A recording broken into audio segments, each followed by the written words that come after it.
حال ہی میں جو ہم پاکستانیوں نے سعودی عربیہ کی حفاظت کی ذمہ داری اٹھائی ہے،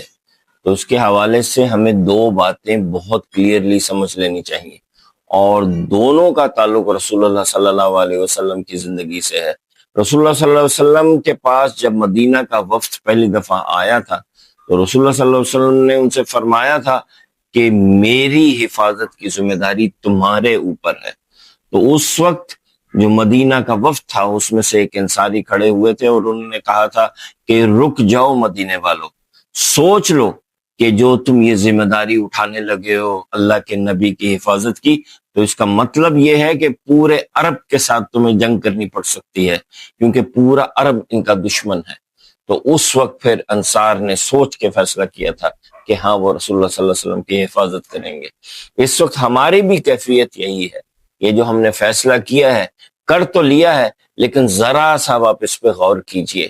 کہ سعودی عربیہ کی جو دشمنی ہے اس وقت، یا جو سعودی عربیہ میں خیبر تک آنے کے دلچسپی رکھتی ہے جو ملک ہے، وہ آپ اس کو جانتے ہیں، ISRAEL والے، تو وہ ان کی پشت کے اوپر کون کون کھڑا ہے؟ ان کی پشت کے اوپر 1.5 بلین آبادی والا ہندوستان کھڑا ہے، ان کی پشت پہ یورپین یونین، یورپ کے بہت سے ممالک کھڑے ہیں، اور ان کی پشت پہ دنیا کی سب سے بڑی فوج اور اسلحہ رکھنے والا امریکہ کھڑا ہے۔ تو اس وقت جو ہم نے یہ فیصلہ کیا ہے، تو اب اصل میں ہم ان ممالک سے مقابلہ کرنے کا فیصلہ کر چکے ہیں۔ دوسرا واقعہ بھی سن لیجئے، رسول اللہ صلی اللہ علیہ وسلم کے پاس مال غنیمت آیا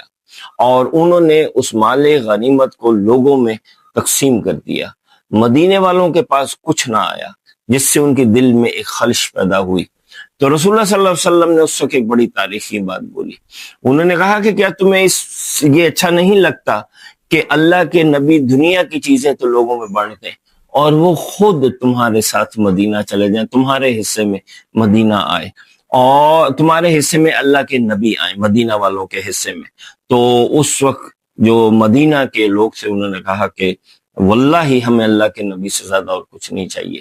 یہ جو اس وقت ہم نے فیصلہ کیا ہے حفاظت کا، تو اس کے بدلے میں صرف ہمیں ایک چیز ملے گی، وہ ہے شہادت،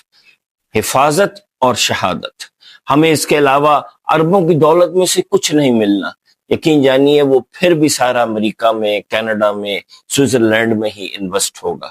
لیکن ہم پاکستانی یہ کریں گے۔ اس ساری بات کے باوجود بھی ہم یہ کریں گے حفاظت۔ کیوں کریں گے؟ اس کی وجہ یہ ہے کہ یہ جو معاہدہ ہے، دراصل یہ رسول اللہ صلی اللہ علیہ وسلم نے خود اپنی زبان مبارک سے اس کی پریڈکشن کر دی تھی۔ انہوں نے کہا تھا کہ جب آخری وقت قریب ہوگا